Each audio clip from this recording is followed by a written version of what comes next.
See, this is what happens. Most people, what happens when adversity hits, when they're tested, when they're being challenged, they go about trying to handle it the same old way.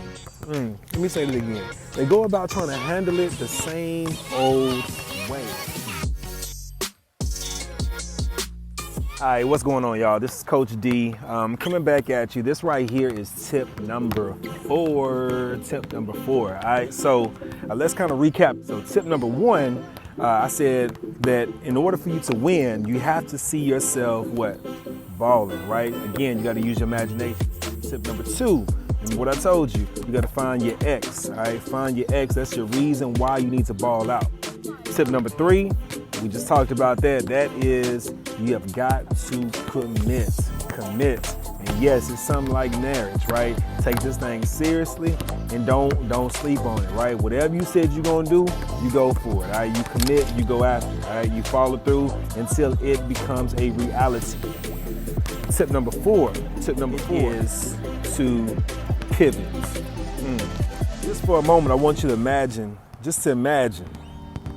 that you're in a championship. Your team is 2 points away from winning this championship. You got seconds left in the game. You're 1 foul away from fouling out. Coach draws up a play, points to you.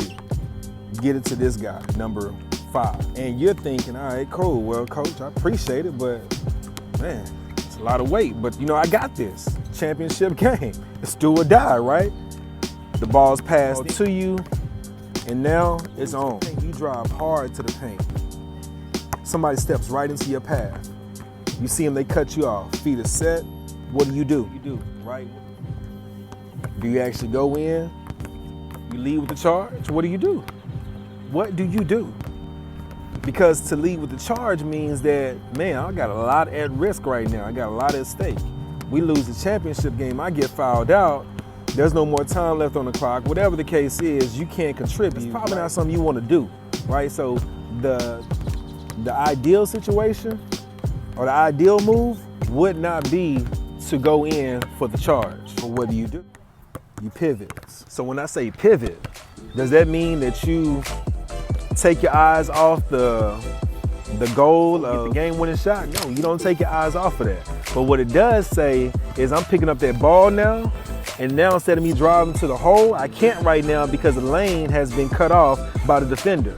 But what I can do, pick this ball up, and I can begin to pivot, right? Because pivoting allows me to now, to see different angles of the goal.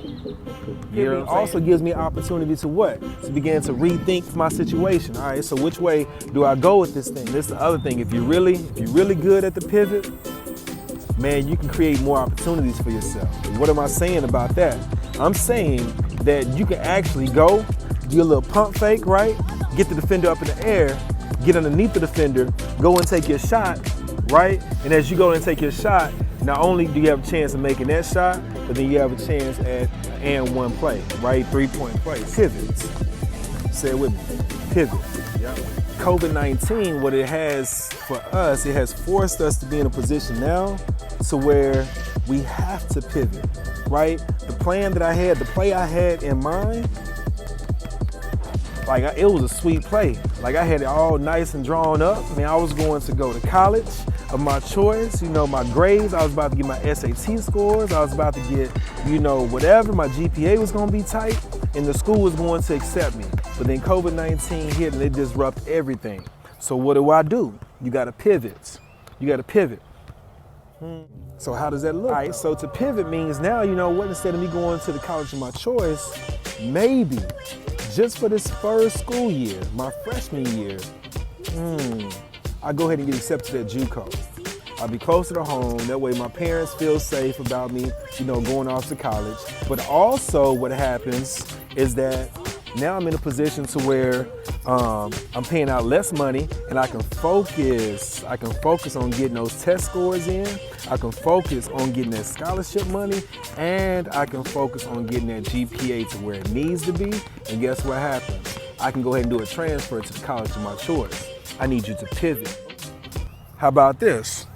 Man, I said that I wanted to get my relationship right with my folks. I really want to get it right with mom or dad, whoever it is. man, it seemed like Coach D, no matter what I try to do, like I tried to sit down and have a conversation with them, but they're too busy. Like they don't have enough time for me. All right, cool. I need you to pivot. All right, I need you to look at it from a different angle. You still want to score the same amount of points, right? You still want to make the basket. That's the goal, right? You still want to get their relationship tight with your parents, but what can you do now if they're not giving you time? I know they like watching videos. Shoot your video real quick.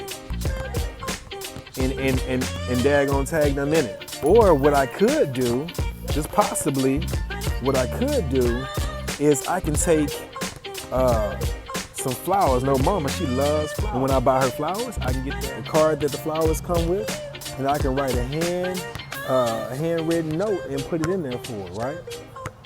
Right, letting her know that I want to make this thing right, mama. I want to get tighter. What you think about that? Pivot. You may be thinking, well, Coach D, for real, like I'm trying to get this money, right? I told you I'm trying to break this cycle of poverty. Cool, I get it. I need you to pivot though. I need you to pivot because there are some places that are hiring right now, no doubt. But guess what? There's a great opportunity to go ahead and kick off that business because there are some needs that people have right now that if you can identify a need and fill it, they say you can become wealthy. So that's an opportunity right there for you to actually break cycles of poverty in your family's life. Catch this. In order for me to pivot, maybe, yeah, I remember old girl, there was this woman that kept coming to me and she would talk to me about all her success that she was having in business. Oh, I remember old dude, man, this guy would talk to me about how he was like been in business like since he was a teenager. And he'd been talking about trying to take me under his wing. Now it's a great opportunity to start bouncing ideas off of those individuals that are already successful in business. I need you. This is what happens. Most people, what happens when adversity hits, when they're tested, when they're being challenged, they go about trying to handle it the same old way. Let me say that again. They go about trying to handle it the same old way. And so what that looks like, it's like that basketball player driving into the paint and they see this defender step right into their path, cut them off. And instead of them picking the ball up and trying to pivot or crossing over, going another direction, what they do, they try to go in for, nah, man, bump that. I'm not gonna sit up here and try to forgive my parents, man. She's gonna put some respect on my name. Like, who she thinks she is? Man, mama constantly disrespecting me. She always calling me out my name and this and that and this. She don't never want to hear nobody out. Now she gonna hear me out, right? And you try to Debo your way, right? And I'm telling you, you gotta pivot. You gotta change some stuff up. And if you don't change anything up, guess what? You're gonna continue to get the same results. So let me ask you this question though, since we're on that topic. You say mama don't ever put respect on your name. They say respect is for those who deserve it and not for those who demand it. Ooh. So the question is, do you deserve respect? Let me ask you another question though. Who pays the bills? Okay, it's your mama. Your mama, okay. Whose house is it? Whose house does it belong to? Like, whose name is on the deed? Oh, your mama. Okay. So I'm just checking, just asking questions. So let me ask you the other question. Who actually pays for groceries? Oh, it's your mama. Yeah, okay, got it. So what that tells me is you need to shut your mouth, right? And you have definitely got to pivot. If you keep talking to your mom like that, coming at her sideways, listen, you ain't gonna have a house to stay in. You ain't gonna have electricity to enjoy, warm water to enjoy, AC to enjoy. You're not gonna have food to enjoy. I can go on and on. You're gonna miss out. So if I were you, I'll shut my mouth. All right, you gotta pivot. You gotta pivot. Don't try to go about trying to handle it the same one way. You ain't gotta keep popping off at the mouth. All right, kind of pivoting. I'm saying you are going to have to pivot. Don't do the same old, man. I'm gonna tell you like this. Don't change the goal, don't change the vision. That's the target, but change the strategy.